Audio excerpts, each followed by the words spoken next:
Recuerda que puedes escuchar este audio horas antes de su estreno y sin publicidad suscribiéndote en cesarvidal.tv.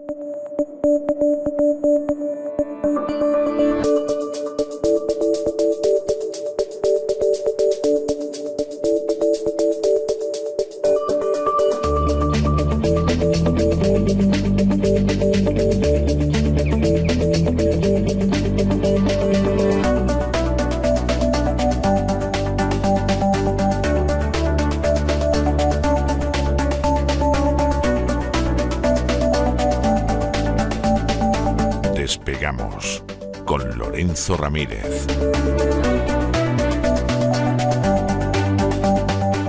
Corremos raudos y veloces hacia nuestro avión, atravesamos el umbral, nos tiramos en plancha sobre los asientos, nos abrochamos los cinturones, despegamos y nos vamos elevando por los aires hasta alcanzar nuestra altura y nuestra velocidad de crucero. Por Dios, don Lorenzo, pero si va usted hecho, pero un figurín, va usted como un dandy. Es que recuerda a William Fogg, el de la Vuelta al Mundo en 80 días. Va a acompañar usted al presidente del gobierno y por eso se ha ataviado de esta manera. Bueno. Está usted elegantísimo. Vamos, David Niven a su lado parecía un paleto en la película, tal y como usted, ¿eh? Madre mía, don César. Muy buenas noches. Ya está preparado ya el presidente del gobierno. El presidente del gobierno español ya se ha puesto sus gafas de Top Gun. Y bueno, está ya preparado para esa gira. Este hombre está todo el día viajando. Alguno dirá, bueno, pero realmente este hombre manda, fuera de España manda. No, va a que le den instrucciones. Lo que pasa es que el hombre pues aprovecha las giras, que además pues realiza con ingente cantidad de medios. Y hacerse la foto. Eso. Aunque a veces no le dejan. Recuerda ahí en el G20 cuando le empezaron a decir, tú ponte ahí en la esquina, ponte en la esquina, Pedro, ponte en la esquina, y al final casi ni salía, ¿no? Bueno, pues vamos a hablar hoy de esas giras de Sánchez, que además va a tener varias, aunque bueno, yo creo que lo más destacado en este martes, al menos en España, están todavía resonando esos ecos de esa declaración realizada por el propio Pedro Sánchez, añorando los tiempos del COVID y de la gran reclusión. Este hombre, cada día que pasa, traspasa, valga la redundancia, más líneas rojas. Llevo diciéndolo desde hace mucho tiempo, pero es que cada día se vuelve a confirmar. ¿Cómo puedes añorar los tiempos del COVID? ¿Cómo puedes decir públicamente que añoras cuando la población lobotomizada salía al balcón a aplaudir? No se sabe muy bien qué. Bueno, él sí lo sabe. Se aplaudía al Estado. En esa visión del Estado. Hombre, que tenían... porque él tenía un poder absoluto y omnímodo. Claro. Eso es lo que él está esperando. Dice, ojalá estuviéramos en ese contexto. Ahora está a gusto porque sale mucho a lanzarnos esas soflamas y a vendernos, insisto, esa visión del Estado que ya usted apuntaba, ¿no? Ayer lo venimos comentando hace varios días, pero usted ayer hacía un diagnóstico que esta mañana pues prácticamente lo he calcado en una entrevista que me han preguntado sobre esto, con ese análisis del Estado, ¿no? Diciendo que el Estado es el gobierno. El Estado no es el gobierno. Dice, el pueblo es el gobierno es el pueblo, por lo tanto, el pueblo es el Estado. No, oiga, usted lo que está haciendo es acallar al pueblo. Usted está persiguiendo al pueblo. Usted está demonizando al pueblo cuando muestra las costuras de un sistema negligente y corrupto. Hay una parte del pueblo que le aplaude a usted, pero el que no, usted lo demoniza. Entonces, todo aquel que cuestiona al gobierno es calificado de enemigo del pueblo. Porque cuando dice Sánchez que el pueblo somos todos y el Estado es el pueblo, en realidad está diciendo que no es pueblo, sino el gobierno el que secuestra esa legitimidad del Estado. Y esto es Mussolini. Esto es fascismo italiano. Cuando él decía, todo dentro del Estado, nada fuera del Estado. Y lo más peligroso, nada contra el Estado. Porque si el Estado eres tú, todo el que vaya contra ti va contra el Estado y por lo tanto puede ser eliminado. Bueno, le puedo decir algo que les va a doler todavía más a esta gente. Esto es franquismo duro. O sea, también. Yo recuerdo cuando yo era niño, iba al colegio, a las escuelas pías de San Antón, que yo debía de ser uno de los 2 o 3 niños que no nos gustaba el régimen de Franco, por razones distintas. Tenía otro, que un amigo mío, que era comunista, no sé por qué, Parece que había algún comunista en la familia y entonces ese, con 11, 12 años, despotricaba del capitalismo. O sea, era algo tremendo. Yo, como ya entonces leía Solzhenitsyn, me parecía que en eso equivocado andaba. En otras cosas también, pero además en eso. Y yo tenía una visión muy democrática. Es decir, mi modelo ya en aquel entonces era la República de los Estados Unidos de América. Y entonces me parecía espantoso lo que pasaba en la época de Franco. Cuando yo hacía algún comentario sobre alguna cosa de política que nos salpicaba, inmediatamente mis compañeros me decían que es que yo me oponía a España. Y entonces era para decir, no, oponerme a España no, todo lo contrario, si yo lo que quiero es el bien para España.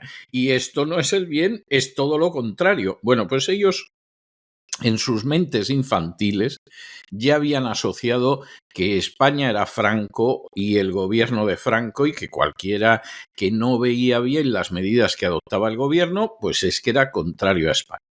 Bueno, pues estamos en las mismas. Bueno, con el nacionalismo catalán pasaba también lo mismo, con el tema de Pujol. Cuando decía, no, el que está contra Pujol está contra Cataluña. Bueno, no, y el que ataca a Banca Catalana, ataca a Cataluña, cuando se descubrió la corrupción de la que él era cabeza y de la cual el Partido Socialista lo liberó. O sea, si es que esto ya lo... Vamos a ver, yo comprendo que la gente que tenga ahora 18, 20, 21 años... estas conexiones no las haga.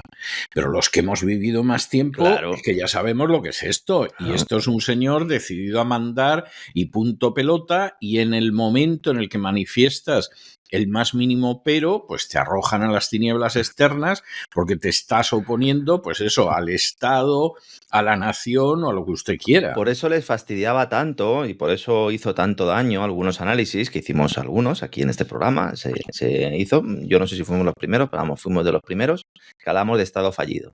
Y automáticamente los terminales mediáticos del gobierno, los propagandistas, salieron en tromba. No mencionándonos directamente, de alguna manera supongo para no hacernos propaganda, pero planteaban esa idea. ¿Por qué? Porque ya sabían que luego iban a defender al Estado. Entonces, si el personal se da cuenta de que estamos en un Estado fallido y luego sale este hombre a decir que hay que tener más Estado entendido, insisto, como el Estado totalitario en el cual el gobierno es el Estado, pues entonces evidentemente ese discurso no lo puedes vender. ¿Qué haces? Generar caos, generar problemas entre los datos reales y los datos que aparecen en determinados medios de comunicación, filtras información errónea, en muchos casos a sabiendas, en otros casos porque eres un negligente, porque no tienes ni pajolera idea de lo que estás haciendo, y cuando creas esa sensación de caos, entonces viene papá a salvarnos. Cuando ya tenemos el cuarto inundado porque hemos estado jugando en el cuarto de baño y nos hemos dejado el grifo abierto, pues entonces ya llega papá y llega a ayudarnos. Y eso es lo que nos quiere vender ahora, y además quiere meter a toda la población en ese proceso utilizando tácticas que ha empleado pues, recientemente con la pandemia. Entonces vamos a una especie de escenario en el cual se fusiona la catástrofe de Valencia con la pandemia y también con el cambio climático. De tal manera que tendrías todo ese cuerpo ideológico teórico que es el que Rivera quiere poner en marcha como comisaria europea y que a lo mejor tiene que esperar porque es una última hora. Nosotros ahora cuando estamos grabando este Despegamos son las 2 de la tarde, hora española. A las 6:30 en la Unión Europea, en la Comisión Europea, se va a proceder a lo que se denomina el examen de Teresa Rivera. Todos los comisarios nombrados por Ursula von der Leyen, candidatos, tienen que pasar una especie de examen parlamentario. En principio no iba a tener ningún problema Teresa Rivera porque el PP europeo iba a respaldar también su nombramiento. El Partido Popular Español, que está recriminándole bastante tarde, por cierto, su responsabilidad, sobre todo en los momentos previos y en los años previos a la catástrofe, toda esa política que ha llevado a cabo a través de ese ministerio mal llamado de transición ecológica, se han dado cuenta en las últimas horas de que, el análisis que hacía don César Vidal también ayer aquí en este programa, recuerdo usted, don César, cuando decía, ¿cómo pueden respaldar a esta señora en Europa si la están criticando en casa? Entonces ha llegado a una solución, a un enjuague, sí, que muestra también, de esperar, sí, que muestra también el fan. Esto sí que es fango. Esto sí que es absoluto fango, esto es una cloaca absoluta, porque entonces Feijóo, para sacar tajada, dice no, habla con el presidente de los populares europeos, le explica la jugada, este se llama Manfred Weber, que además las ha tenido tiesas con Ursula von der Leyen, con lo cual tampoco ha sido muy difícil convencerle, para paralizar, al menos durante varias semanas, la conformación del Ejecutivo Comunitario, con lo cual no sería refrendada la señora Teresa Rivera como comisaria dicen que va a ser comisaria de competencia, va a ser comisaria climática y vicepresidenta ejecutiva de Ursula von der Leyen. Los socialistas, mal llamados socialistas, pero bueno, el bloque socialista, para que nos entendamos, han respondido anunciando al PP europeo que van a vetar al candidato de la italiana Giorgia Meloni, que va a ser uno de los vicepresidentes económicos, Raffaele Fitto. Y a estas horas, insisto, cuando faltan 4 escasas horas para que se produzca esa votación, pues no se sabe muy bien si vamos a tener fumata blanca o vamos a tener que esperar un tiempo. Algunos medios, con esta última hora, que hemos confirmado hace 15 minutos, que acabo de confirmar con algunas fuentes parlamentarias, están ya planteando que el Partido Popular se opone al nombramiento de Rivera. Bueno, esto es falso. Se trata de un movimiento táctico. Sí, es un movimiento táctico. Sí. Entonces, ¿qué se intenta?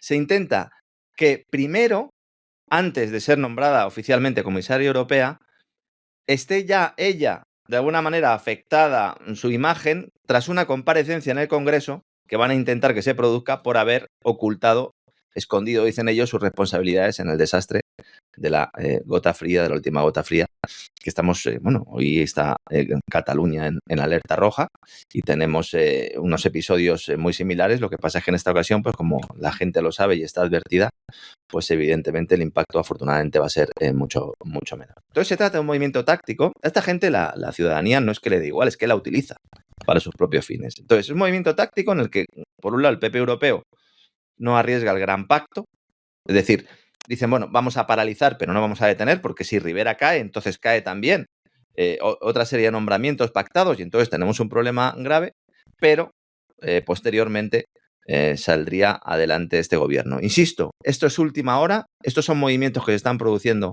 en las cloacas o en las cañerías, vamos a decir así, de la burocracia europea, y veremos si realmente Rivera, pues logra su cargo o no. Yo sigo pensando que sí, porque es la elegida desde hace mucho tiempo y porque además trae un plan bajo el brazo, como los niños, ¿no?, que decían que venían con un pan. Esta señora viene con un plan para aprovechar este episodio de gota fría para impulsar un plan europeo que, con la excusa de luchar contra el cambio climático, establezca métodos administrativos basados en la sanción y la prohibición, dando un salto más en esa ingeniería social ligada al cambio climático, determinando que lo sucedido en Valencia, que Valencia, de hecho, a partir de ahora es la zona cero del cambio climático, para que vean hasta dónde va a llegar el mensaje.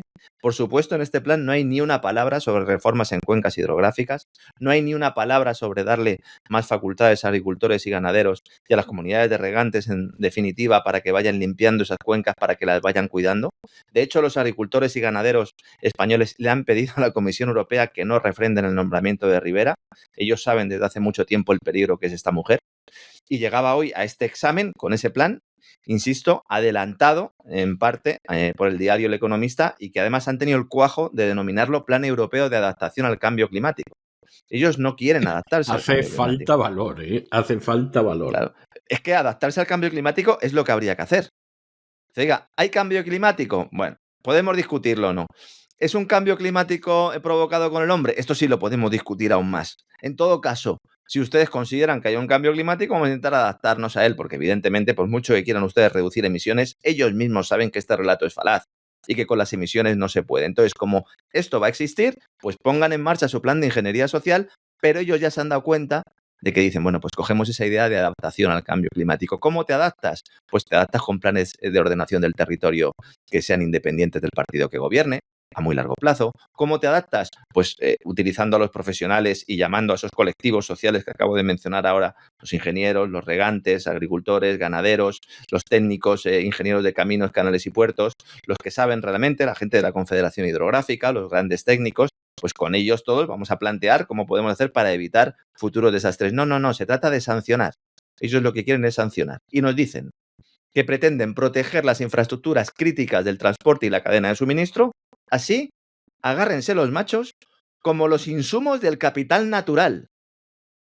¿Cómo que los insumos del capital natural? Entonces, ¿me lo puede explicar esto usted? Mire, no me cabreo porque, en fin, aquí estoy yo empezando a trabajar, pero verdaderamente esto es una vergüenza.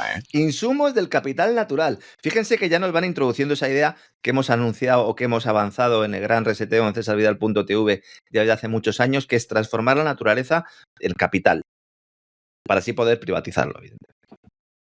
Entonces, igual que hay activos, los famosos NAC en Estados Unidos, auspiciados por BlackRock y compañía, y se está planteando esa idea del canje de deuda por naturaleza, ya empiezan a hablar, ¿no?, en este tipo de planes del capital natural. Y dicen que hay que proteger estas infraestructuras de transporte, cadena de suministro y los insumos del capital natural frente a fenómenos meteorológicos violentos. Es decir, no estamos hablando de proteger a los ciudadanos. No, Estamos que hablando de... Eso no. les importa un pimiento. Proteger los insumos del capital natural frente a fenómenos meteorológicos violentos que se ven amplificados por el cambio climático. Esa es la idea. Es increíble la capacidad de los burócratas para manipular y retorcer la realidad.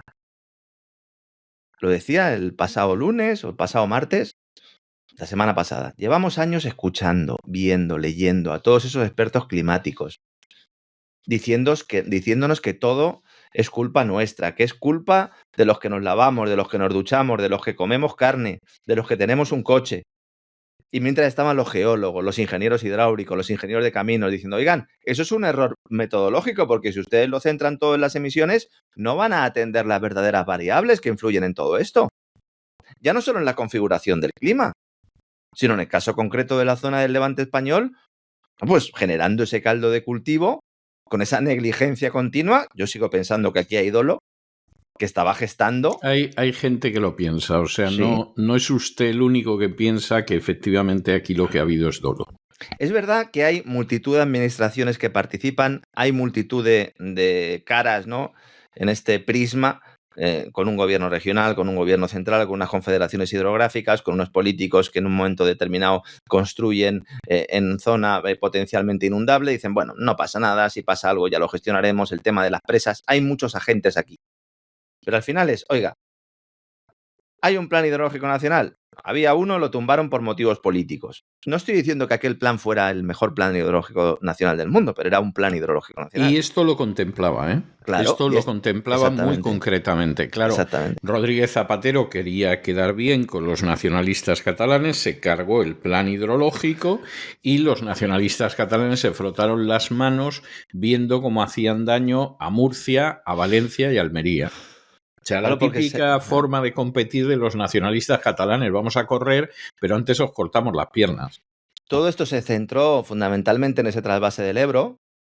Era la idea, era de lo único que se hablaba, pero ahí en ese plan hidrológico nacional hay una serie de medidas, de reformas, de infraestructuras, elaboradas por los técnicos, con las confederaciones hidrográficas. No voy a insistir en ello porque es que lo he contado ya.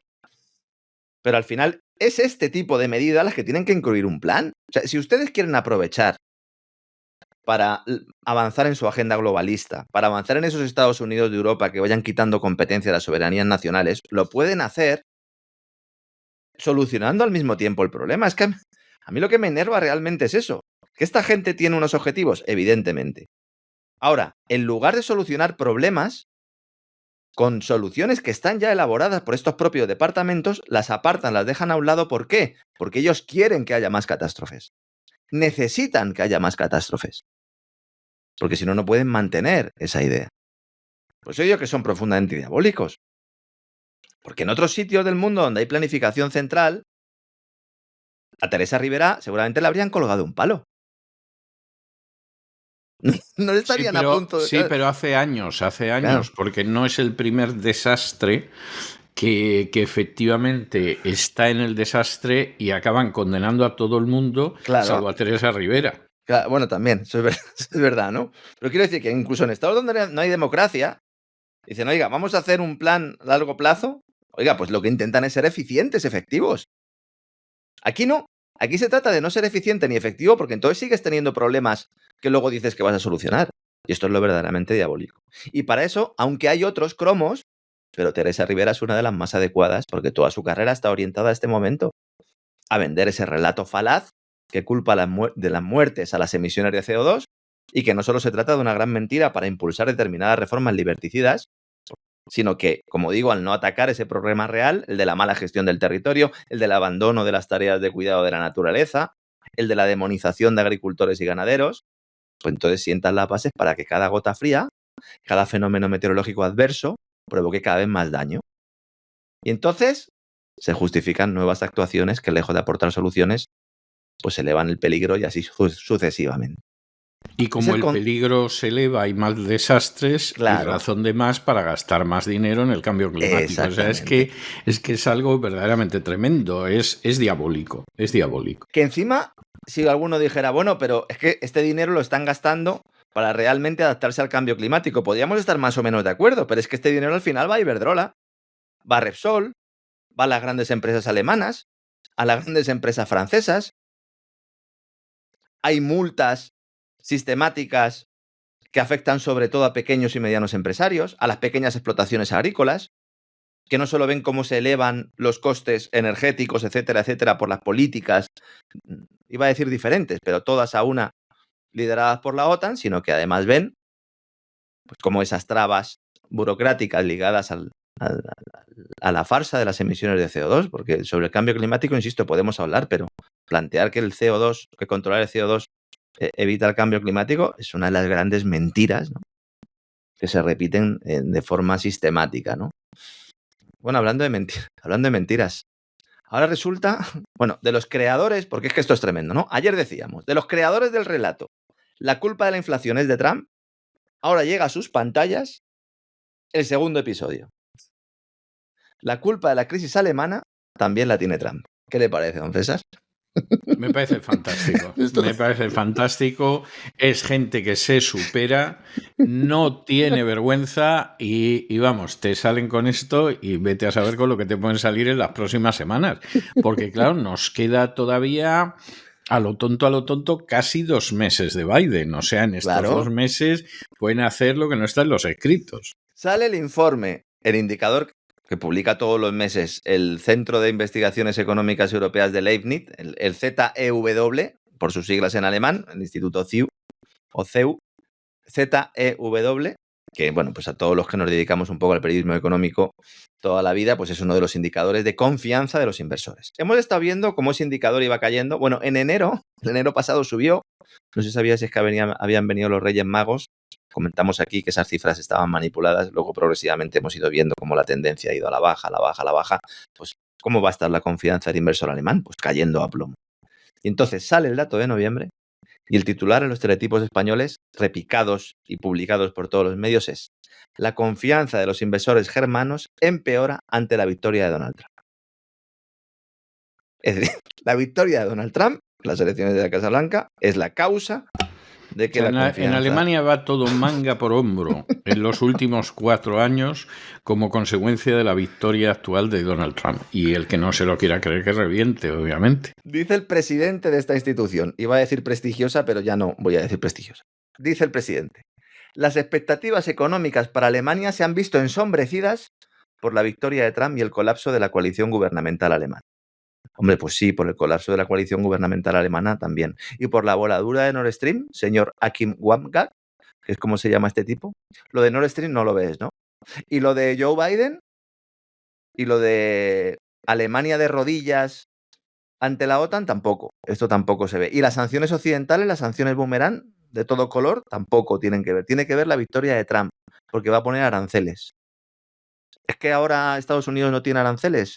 No, es que va a poner más. Entonces, claro, esto va a fastidiar a Alemania. Alemania ya no es una potencia exportadora. Ya no lo es.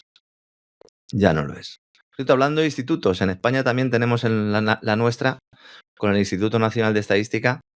A ver, esto es el Estado, que diría Sánchez.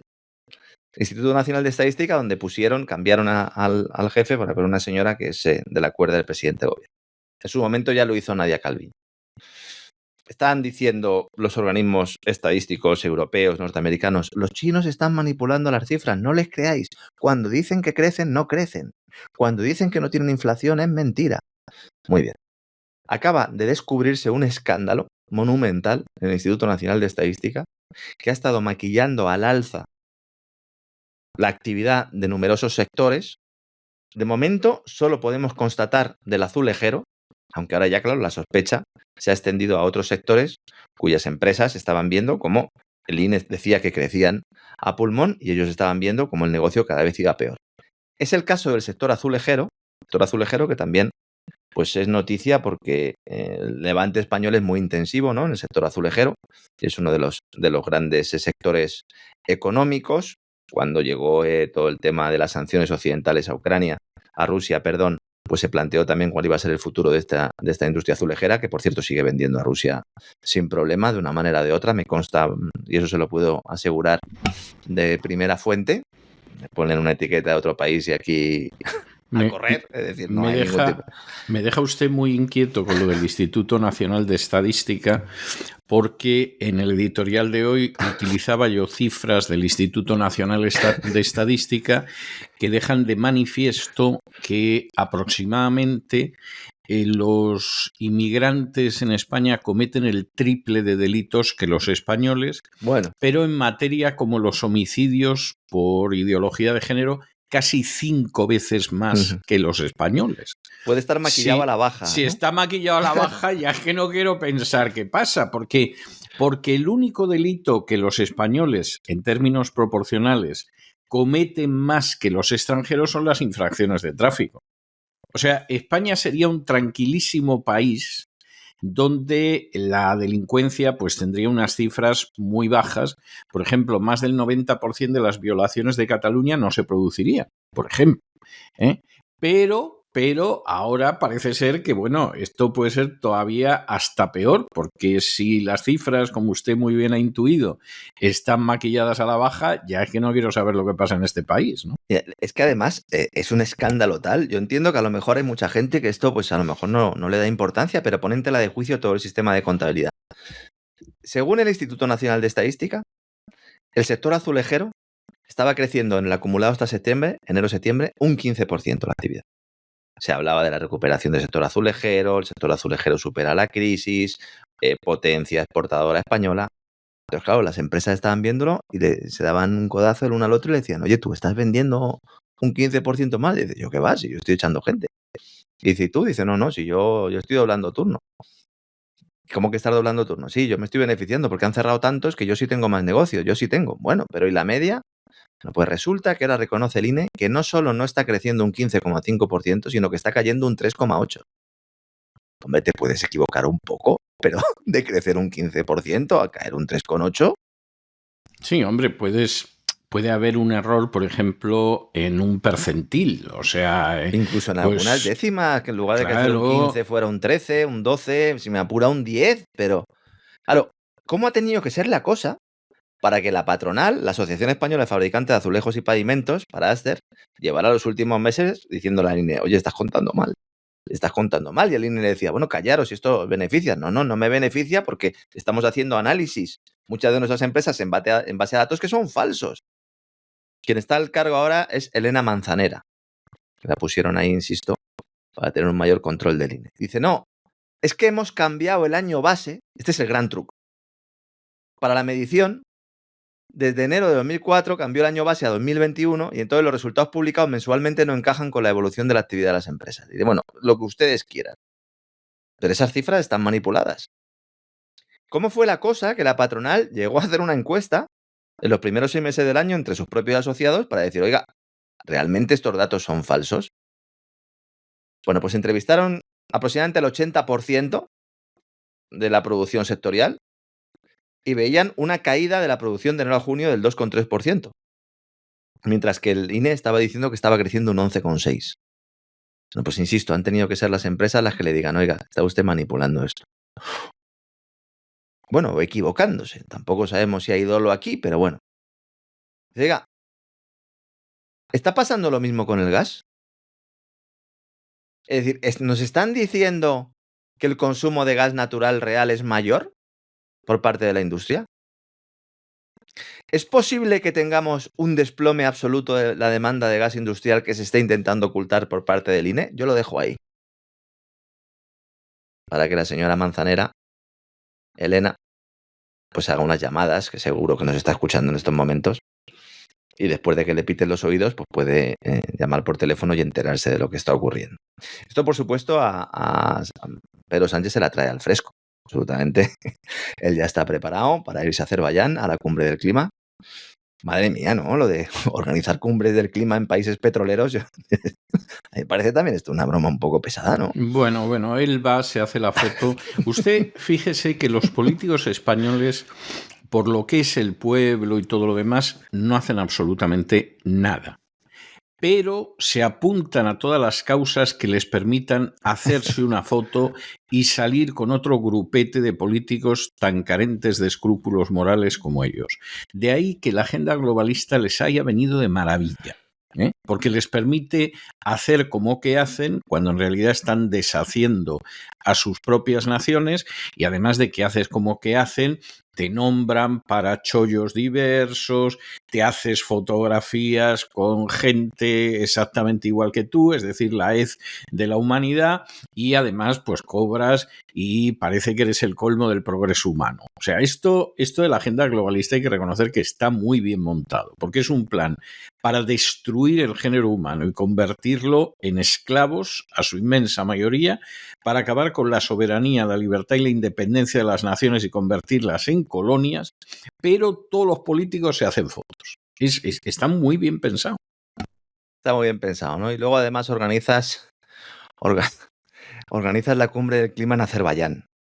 Y dices, bueno, ¿Azerbaiyán tiene importancia? Pues sí, tiene importancia. De hecho, en el programa que dedicamos a los BRICS, en los 2 programas hablamos, ¿no?, de la importancia de Azerbaiyán, de la importancia de su sector de hidrocarburos, de su importancia también en esos nuevos corredores de la nueva ruta de la seda, el corredor norte-sur, el corredor del medio, esa batalla, ¿no?, ahí por la hegemonía también comercial, materias primas. Hombre, pero energías renovables, Azerbaiyán no es una potencia en energías renovables. Digo, bueno, a lo mejor es que yo en los últimos años no me he dado cuenta de que Azerbaiyán es una gran potencia en energías renovables y he empezado a buscar documentación. Y me he encontrado decenas, bueno, casi centenares de artículos planteando a Azerbaiyán la gran esperanza para la energía renovable. Azerbaiyán, el gran mercado de las renovables. Claro, porque estaban preparando a Azerbaiyán, porque como la han designado para celebrar esta cumbre del clima de la ONU, pues hay que vender la idea de que tiene una gran potencia solar y eólica. Uno entra en estos artículos para que vean cómo se hace esta propaganda y en ningún momento establecen porcentajes de generación a través de energías renovables. Simplemente dan datos en gigavatios que la mayor parte de la gente pues no conoce, no sabe realmente cuánta generación es necesaria para cubrir una determinada demanda, y entonces a ti te dicen que la solar, bueno, pues tiene una implantación con X gigavatios y tú dices, pues bueno, pues muy bien. ¿Y la eólica también? Pues bueno, pues estarán poniendo molinillos. Vamos a ver. En estos momentos, la producción de electricidad de Azerbaiyán con fuentes renovables es el 7% del mix. El 7%. Dicen, no, hombre, Lorenzo, es que en 2030 va a ser del 22. Vale, pues hacer la cumbre en el año 2030.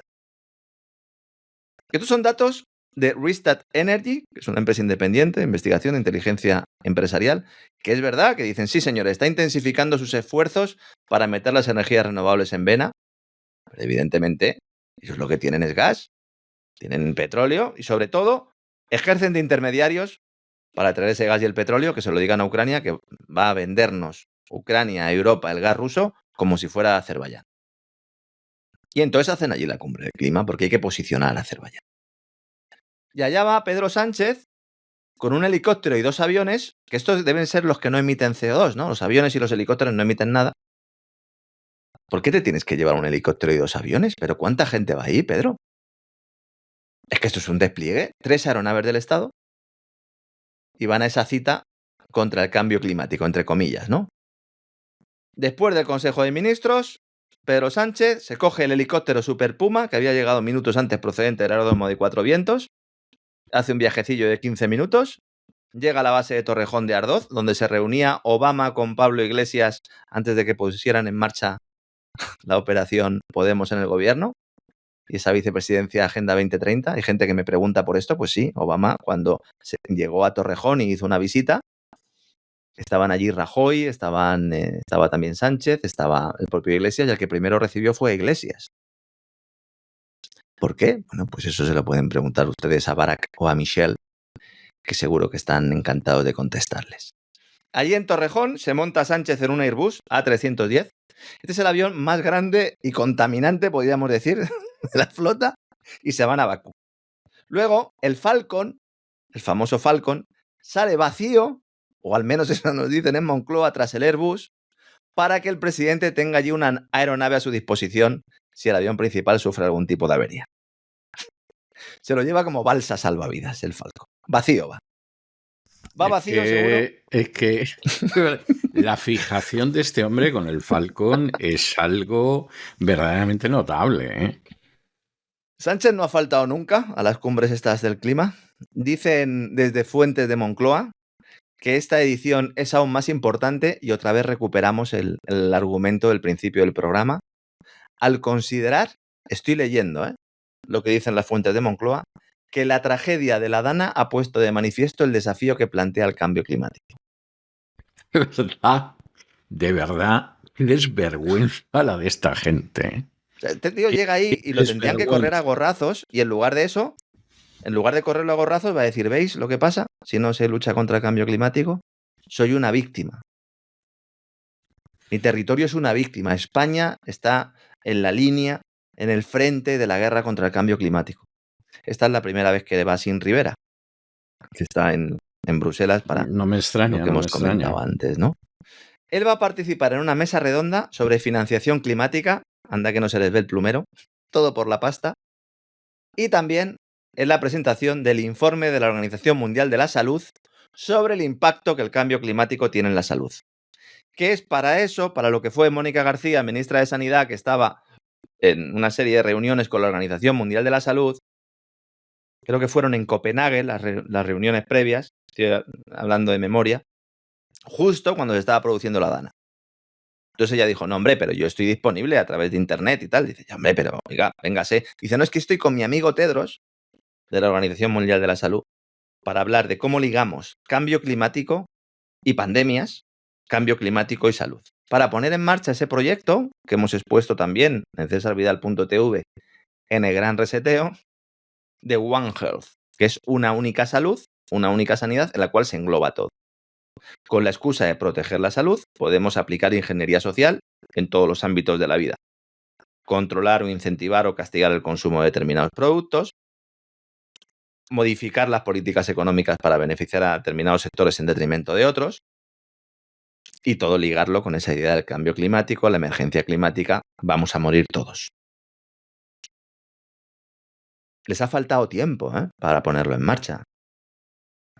Yo entiendo a la gente, lo he dicho en numerosas ocasiones, lo he explicado además con detalle, negando esa realidad. Yo entiendo a la gente que piensa que esto puede ser una especie de ataque, que esta catástrofe en Valencia ha podido ser provocada con algún tipo de mecanismo de geoingeniería. Pero les voy a decir lo mismo que decíamos en la época de la pandemia, ¿no? Aunque en esa ocasión sí sabíamos que era un experimento militar, en esta ocasión no se trata de determinar si hay algún tipo de geoingeniería o no, que ya digo, yo la descarto y la descarto absolutamente después de mucho tiempo de investigarlo. Sé que hay muchos oyentes que están en desacuerdo con esto, pero yo les pido que no intenten centrarse en ese punto porque lo importante no es tanto eso, sino lo que se va a hacer después. De igual manera que lo importante no era tanto si el virus sale de Wuhan voluntario o involuntariamente, lo importante es lo que se hace después, cómo se utiliza, cómo sacan esas soluciones prefabricadas, ¿no? Y ese es el verdadero problema. Por cierto, hablando de COVID, el año pasado Sánchez no fue a la reunión del G20 porque dijo que tenía COVID. Este año parece que sí va a ir porque la reunión del G20 es ahora también, dentro de muy poquito. Entonces tiene también reunión. Esa no se la va a perder porque Esta es otra foto. Va a ir con Bego. Ya. Va a ir con Bego, que por cierto tenía que testificar, tenía que ir ante el juez, a testificar, a declarar. Pues va a ser está imputada. No. Dice que no va a ir porque que la han invitado. Tiene que ir a Brasil. Claro. Sí. Que le ha invitado la primera dama brasileña y que, claro, no le vas a decir que no a la primera dama brasileña. Sí. El juez, si realmente fuera un personaje, ¿qué te diría yo? Con más valentía de la que está demostrando, diría, mire, señora, usted no va, usted viene ese día y además le voy a quitar el pasaporte, para que se vaya usted enterando. Pero como el juez está en la historia de que bueno, pues que no digan que hago algo que se acerca ni lejanamente a la ilegalidad, etcétera, etcétera, bueno, pues entonces aquí lo que va a pasar es que vaya usted y donde usted me diga. Es así, o sea, esto es muy triste, pero es así.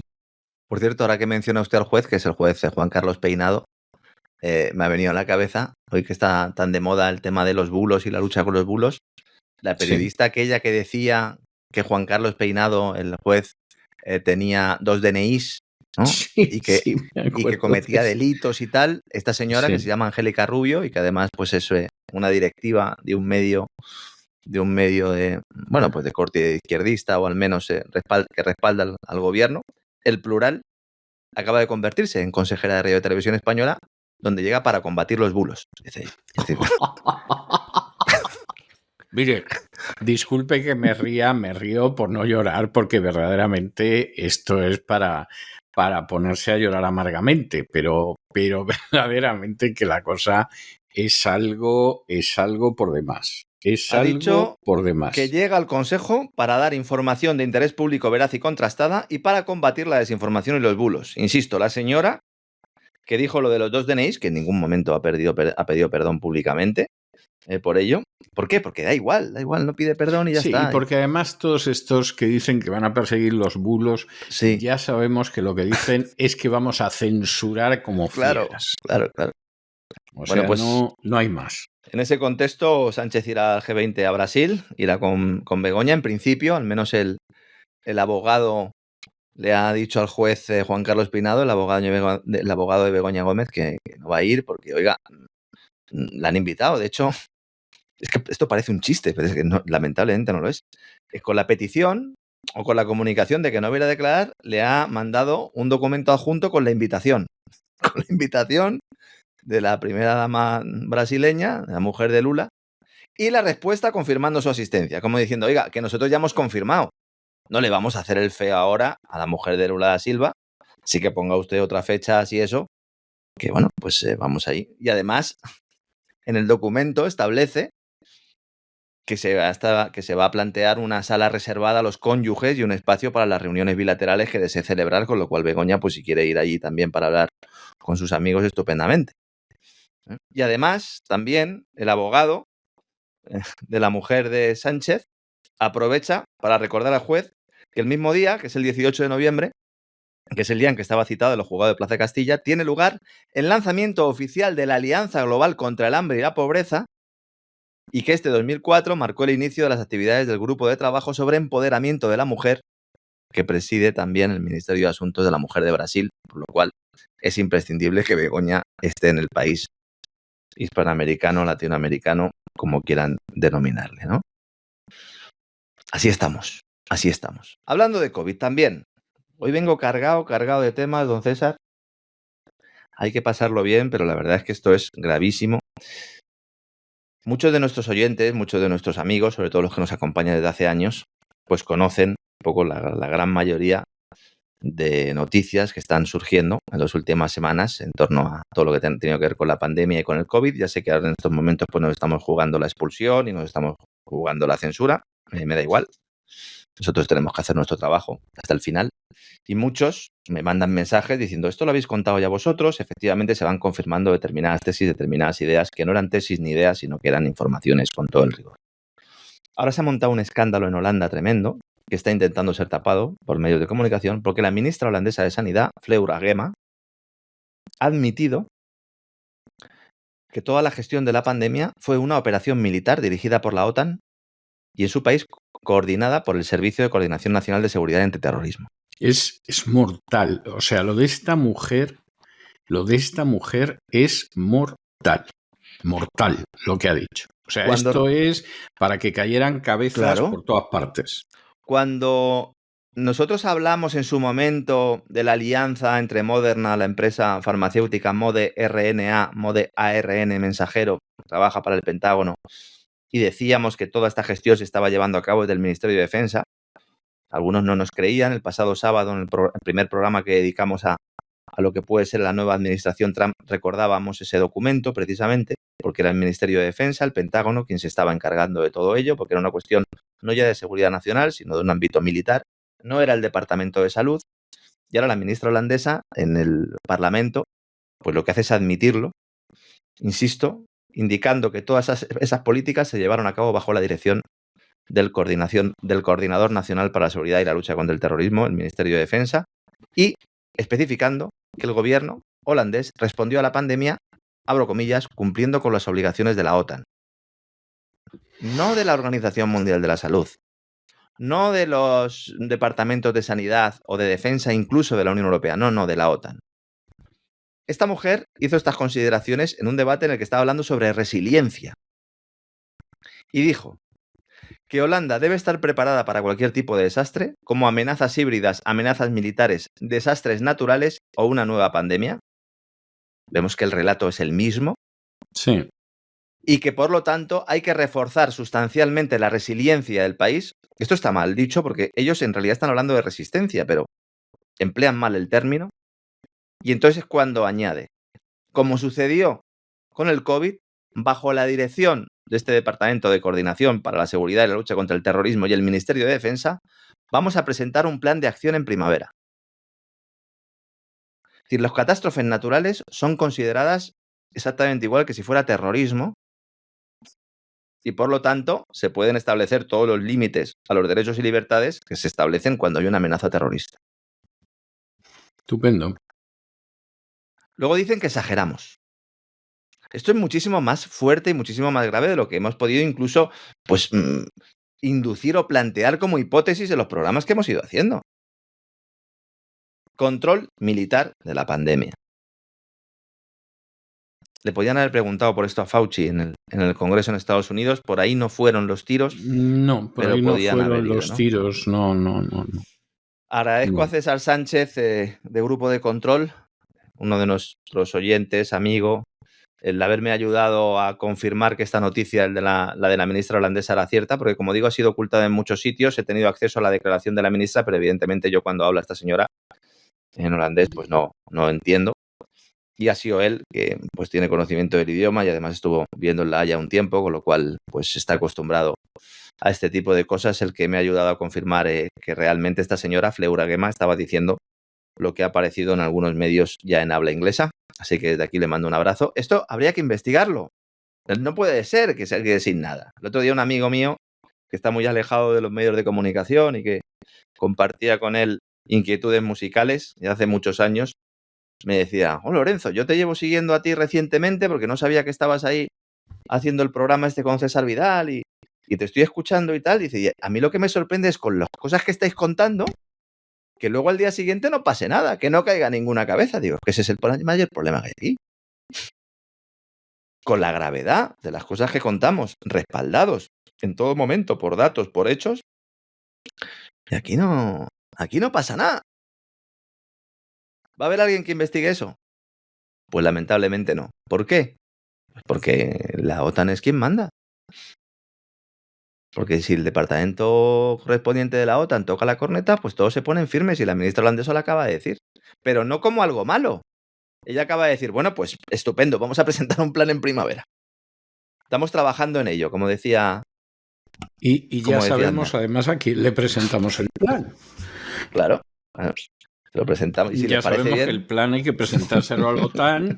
En fin, nuestro Parlamento, nuestro gobierno, etcétera, pinta un pimiento, como diría un castizo, menos que la Tomasa en los títeres, y entonces, pues esto se lo decimos a la OTAN, que son los barandas de la Unión Europea y de los mismísimos Estados Unidos.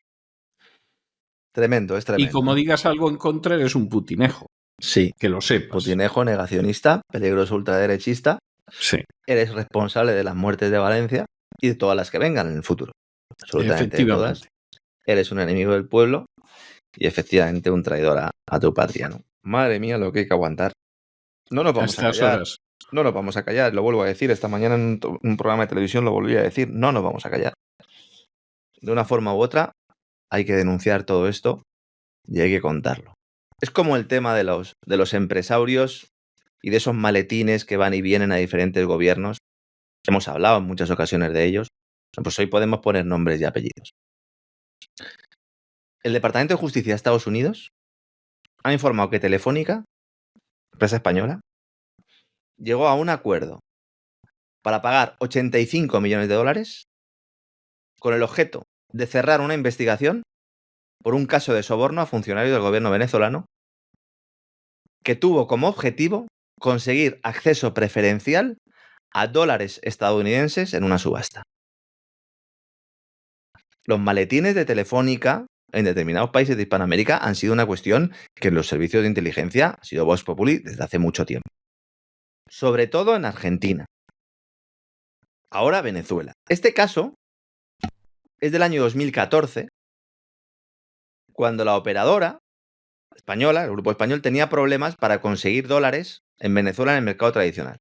En ese momento ya Nicolás Maduro era presidente de Venezuela. Entonces la división, la filial de Telefónica en Venezuela, Telefónica Venezolana, pagó sobornos a 2 proveedores. Esto no es que lo diga yo, es que admite la empresa haber pagado estos sobornos, que recibieron cada uno de ellos 28,5 millones de dólares para inflar los precios de ciertos equipos que adquiriría, y estos proveedores usarían parte de ese dinero como comisión para los funcionarios del gobierno venezolano, que a su vez les ayudaron a conseguir 110 millones en una subasta de divisas. Cloaca empresarial, sobornos, maletines. La compañía llega a un acuerdo y dicen, vamos a seguir colaborando con ustedes, con la justicia, pero a ver si podemos cerrar esto porque esto es un problemón. En el año 2014, Telefónica participa en una subasta de divisas patrocinada por el gobierno de Venezuela, que le permite, a través de este mecanismo que acabo aquí de resumir, cambiar sus bolívares venezolanos por dólares de Estados Unidos, inflando estos contratos. Para ocultar los pagos de los sobornos, se produce ese inflado de los precios, los contratos de los proveedores, y posteriormente logra este dinero, que digo yo, 110 millones de dólares a través de la subasta de divisas. No está mal, ¿eh? Está bien. Hay semanas que entre don Isaac, usted y yo no lo levantamos, ¿eh? En aquella subasta de divisas, el gobierno venezolano, de cada 100 unidades, de cada 100 dólares que sacaba, 65 se los quedó Telefónica. Telefónica venezolana. No faltará el departamento de comunicación de Telefónica, porque estas cosas son así, que luego me dirán, hombre, Lorenzo, Telefónica no. Telefónica de Venezuela. Pero vamos a ver. Telefónica de Venezuela, ¿de quién es? ¿La capital de quién es? Ah, de Telefónica. Telefónica de España, no, del grupo Telefónica. La parte contratante de la primera parte, ¿no? Como decían los hermanos Marx. Y entonces Telefónica, después de que se descubre esto, porque el Departamento de Justicia de Estados Unidos lo publica porque le da exactamente igual el impacto que pueda tener la imagen de Telefónica, si hubiera sido en España a lo mejor no lo hubiéramos sabido, también se lo digo. Entonces dice Telefónica, no, pero nosotros se cometió un error y ahora nos comprometemos a seguir cooperando con la sección de fraude de la División Penal y la Fiscalía de Estados Unidos en cualquier investigación penal en curso o futura que surja. No se preocupen. Y además, vamos a reforzar nuestro proceso de cumplimiento normativo, de compliance, cuando sea necesario y apropiado. Dicen, hombre, yo creo que ahora sería necesario y apropiado hacerlo. ¿En cuántos países más pasa esto? ¿En cuántos países grandes empresas europeas, españolas y europeas, han participado financiando de forma irregular campañas electorales de candidatos? ¿Cuántas empresas españolas, por ejemplo en el ámbito de la energía, han obtenido contratos utilizando comisiones irregulares y sobornos? ¿Cuántas empresas de infraestructuras han realizado obras en estos países empleando estas mismas estrategias, estas mismas técnicas? Pues el problema es que son muchas. El problema es que son muchas. Y se intenta vender esa imagen del mercado libre, de la libre competencia, de los acuerdos en determinados países. Vamos a aprovechar el potencial de bancarización que nos da el país X, el potencial de desarrollo de infraestructuras que nos da el país Y. Vamos a ayudarles a llevar las telecomunicaciones a todos los hogares y a acabar con la brecha digital en el país Z. Y los maletines yendo de un lado al otro.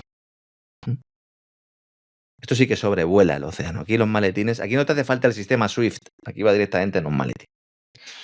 Argentina es uno de los países, insisto, donde Telefónica ha tenido un gran predicamento y que siempre ha habido, voy a decir rumores no confirmados, aunque en algunas ocasiones ha habido informaciones pues bastante detalladas, ¿no?, sobre lo que pasaba en la Telefónica de César Alierta y determinados políticos argentinos, ¿no?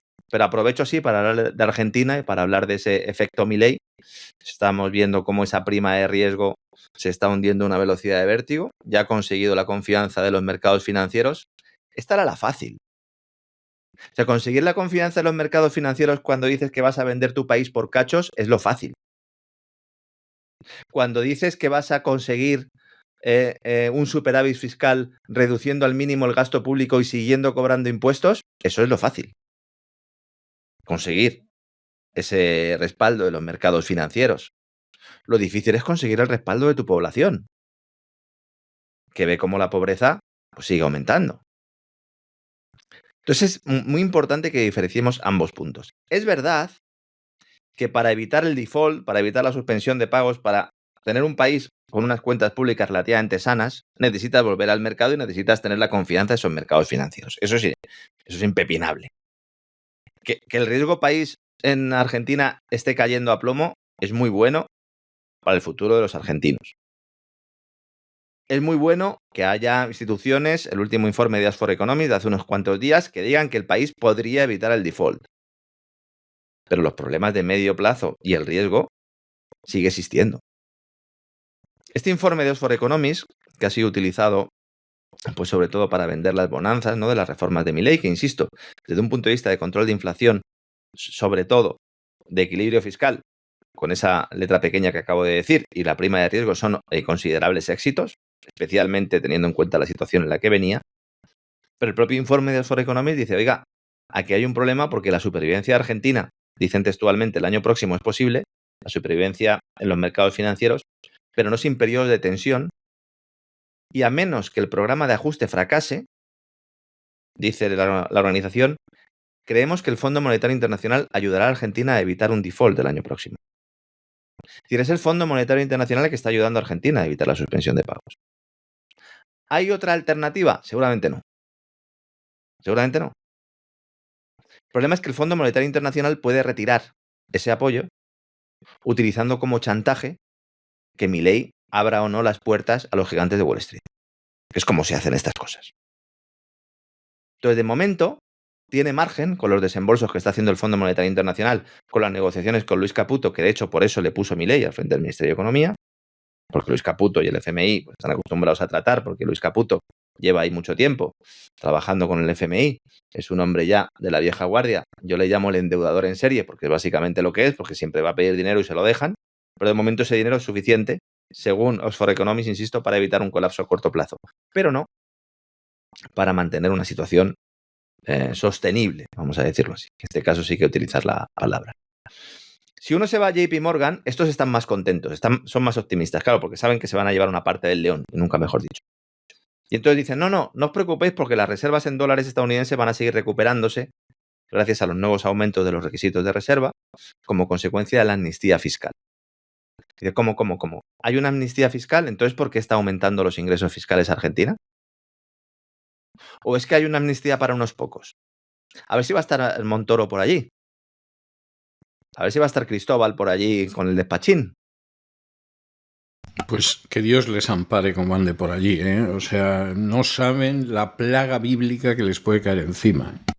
Y luego está el tema de la demanda, ¿no? Sobre todo, si no tienes demanda pública porque has reducido el gasto público a la mínima expresión, que eso es yo creo que todo lo que prometió Milei es lo único de lo importante que está cumpliendo, pero que es importante. Pero claro, luego tienes un problema porque no tienes demanda privada.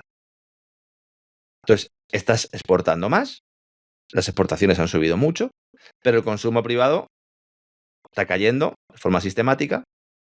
Bueno, al final del segundo trimestre la contracción era de cerca del 10%. La caída en el consumo público fue del 6% entre abril y junio, es decir, estaría cayendo más el consumo de los hogares y de las empresas, la demanda, que la del propio Estado. Y la formación bruta de capital, que es un indicador pues, del desarrollo industrial del país, está cayendo un 30% en términos interanuales. ¿Esto por qué sucede? Pues generalmente por la pérdida de poder adquisitivo, por la crisis económica, evidentemente. La construcción está cayendo un 22% entre abril y junio, la industria un 17%, el comercio mayorista y minorista un 15%. Es decir, cuando se habla del éxito de Milei, hay que contar también estas cifras. ¿Que es cierto que él defiende que esto es un plan de choque, una terapia de choque? ¿Que es verdad que él dice que esto ya estaba previsto? Sí, pero no podemos eludirlo. El proyecto de presupuestos del año que viene, que acaba de presentar Milei la Cámara de Diputados, vaticina que este año, a pesar de que a partir del segundo semestre se produzca una mejora con respecto a las cifras que decimos, este proyecto dice que la economía argentina va a cerrar este año con una caída del Producto Interior Bruto de cerca del 4%. El consenso de los organismos internacionales hablan de un 3,5%, es decir, caería más de lo esperado. Y luego, como siempre suele suceder en estos casos, el año que viene es cuando viene el crecimiento. Crisis en V, ¿verdad? En lugar de nu, es decir, se cae mucho y luego se sube. La capacidad que tenga Milei para ir doblegando con sus políticas, con sus decisiones, la inflación, sobre todo el recorte masivo de la demanda, y asegurar la reactivación de la economía en esta segunda mitad del año, va a ser decisiva para mantener o no su popularidad política. Según el propio Milei, según ha reconocido, el 50% de la población de Argentina no está en riesgo, está en situación de pobreza. El 50%. Es verdad, insisto, que cuando llegaron a la Casa Rosada, él y su equipo dijeron, vienen tiempos difíciles, pero es el último trago que debemos tomar antes que la economía vuelva a crecer. Fíjense cómo será de problemática la situación, que en este contexto en el que tú quieres controlar la inflación, lo normal sería que tú estuvieras subiendo los tipos de interés para controlar la inflación. Pero claro, si subes los tipos de interés, entonces ya la tasa de pobreza se dispara. Entonces, ¿qué está haciendo el Banco Central? Bajar los tipos de interés. Entonces, nos dicen, como estamos controlando la inflación, esto es un mensaje que también se utiliza en Europa y en Estados Unidos, vamos a ir ya bajando los tipos de interés para impulsar el crédito privado. Aquí me gustaría hacer un apunte adicional. ¿Este no es el Banco Central que iba a cerrar, Milei? Lo iba a cerrar, ¿no? Iba a cerrar el Banco Central. O sea, a lo mejor me he perdido yo en medio de tanta información. La idea era cerrarlo, ¿no? Bueno, pues no solo no lo cierras, sino que encima te pones a bajar los tipos de interés. Pero ¿no me decía usted, señor Milei, que quería reforzar el sistema monetario argentino? Dice el Banco Central, abro comillas, ahora estamos en un contexto de menor inflación y tasas de interés más bajas. Si la economía se recupera y la oferta monetaria se mantiene estable, la demanda aumentará. La gente comenzará a sentirse más cómoda con los pesos y crecerá la demanda de crédito privado en pesos. Esto es el cuento de la lechera versión argentina. Y si la economía se recupera y la oferta monetaria se mantiene estable, hombre, si usted está bajando los tipos de interés, no está manteniendo la oferta monetaria estable. Dice, la demanda aumentará y la gente comenzará a sentirse más cómoda con los pesos. Pero ¿no habíamos quedado en que los pesos iban a desaparecer, en que se iba a dolarizar la economía argentina? Esto tampoco. Entonces, al final, vemos como además del plan de ajuste de gasto, que eso es sencillo de hacer porque dejas de pagar y ya está, que es lo que está haciendo Milei. Una reforma fiscal que no ha bajado los impuestos, de hecho los ha subido en algunos puntos. Esto también es muy sencillo, es decir, apretar al personal para que pague es relativamente sencillo. Aparte de eso, es verdad que está liberalizando algunos sectores, vamos a ser justos, es decir, ahí sí que tendría. Lo que pasa es que liberaliza sectores para que vengan los demás a quitártelos, ¿no? Sobre todo sectores en los cuales pues tiene una gran importancia los recursos propios, las materias primas del país. Pero aparte de eso, lo que haces es, insisto, ese ajuste de caballo y luego el Banco Central suministrando dinero para que haya demanda de crédito privado en pesos. Hombre, pues para este viaje no hacían falta alforjas. ¿Y quién es el presidente del Banco Central? Pues Santiago Bausili, que es un hombre de la banca que ha desarrollado toda su carrera en Nueva York, en concreto en JP Morgan y en Deutsche Bank. Entonces no me extraña que los señores de JP Morgan estén muy contentos con lo que está haciendo su agente al frente del Banco Central argentino, que no solo no se ha cerrado, sino que encima han puesto un tipo de JP Morgan para que lleve la batuta. Si en el futuro este plan de choque funciona, empieza a entrar dinero a expuertas en Argentina, aunque sea a costa de vender recursos del país, ¿puede haber una economía próspera en Argentina? Yo a lo mejor no me atrevería a decir próspera, pero puede haber crecimiento económico. Yo sigo pensando que esto es una oportunidad perdida, porque con las ideas y el programa de Milei, si no se hubiera vendido a determinados poderes, a lo mejor venía ya vendido de casa, creo que le podía haber sacado mucho más partido a todo esto. Que es una tarea titánica también, con lo cual hay que ser absolutamente justos. hacía mucho tiempo que no hablaba de Milei, la gente me pregunta, soy quizás dentro del entorno, iba a decir liberal, pero ya no sé realmente ni lo que soy, pues ha criticado mucho al señor Milei, y seguiré fiscalizando y lo seguiré haciendo y seguiré diciendo lo que me parece bien y lo que me parece mal. Sobre todo para que los amigos que a lo mejor no tienen tanto conocimiento de las finanzas o que están un poco lejos de todo esto puedan entender mejor los procesos y luego si quieren compartir mi opinión la comparten y si no pues no la comparten. Pero aquí tienen todos los datos y todos los hechos. Ya sabe nuestros amigos, don César, que nosotros no ponemos a nadie en el altar. Ni a Milei, ni a Trump, ni a nadie. Nunca lo hemos hecho y yo creo que el tiempo siempre nos ha dado la razón. Y hablando de Donald Trump, ya prácticamente para terminar el Despegamos de hoy, otro guiño al complejo militar industrial de Estados Unidos. Anunciaba hoy Financial Times que Taiwán está preparando un gran contrato, unos grandes contratos para comprar material militar a los grandes contratistas del Pentágono, con especial atención a Lockheed Martin y a Northrop Grumman, para adquirir en buena medida material militar en unas conversaciones que ya se están manteniendo por parte de ese equipo de transición de Donald Trump, que llevan ya semanas hablando de esta posibilidad. Mientras que Trump estaba anunciando aranceles contra los chips de Taiwán, por la parte de atrás estaban negociando ya un envío notable de armamento. Trump le ha prometido al complejo militar industrial que va a seguir teniendo su parte de tajada, aunque en materia de política exterior quiere ir reduciendo la influencia o la injerencia de Estados Unidos en determinados conflictos bélicos. El plan de paz ucraniano ya contempla seguir enviando armamento a Ucrania del oeste, lo comentamos ayer en detalle, y ahora también el otro foco fundamental ahí, junto con Oriente Medio, sería el de Taiwán, y también parece que hay un acuerdo. Financial Times ha explicado que Taipei va a solicitar buques Lockheed Martin y luego también el Advanced Hawkeye de Northrop Grumman, que es un sistema de radar aerotransportado. También quiere más misiles Patriot y también aviones de combate F-35. Esto va a ser más complicado, porque si le das a Taiwán aviones de F-35, tienes una escena Top Gun con los chinos el primer día. El primer día ya tienes una escena Top Gun y al final van a acabar derribando algún avión de combate y vamos a tener serios problemas. Elbridge Colby, exfuncionario del Pentágono y también candidato a tener un puesto de nuevo en el Pentágono o en el Consejo de Seguridad Nacional en la nueva administración Trump, ha dicho a Financial Times que quiere que Taiwán gaste más, que quienes se preocupan por Taiwán deberían tener muy claro que tienen que dar un paso adelante, ha dicho, porque su destino pende de un hilo. Una declaración que luego posteriormente ha escrito en sus redes sociales, en la red X. Y por su parte, pues un alto funcionario de Seguridad Nacional de Taiwán también ha confirmado que hay discusiones informales con el equipo de Trump sobre qué tipo de armamento se va a mandar. Alguno estará diciendo, pero bueno, ¿y esto cómo puede ser? Pues porque durante la primera legislatura de Trump, en el primer gobierno de Trump, en el año 2016-2020, Trump envió una buena cantidad de armamento a Taiwán. Estados Unidos aprobó 11 paquetes a Taiwán por valor de 21.000 millones de dólares, allí mandando sí los F-16 y los famosos tanques Abrams. Una cantidad que queda lejos de la entregada por la administración Biden, que ronda los 7.000 millones de dólares.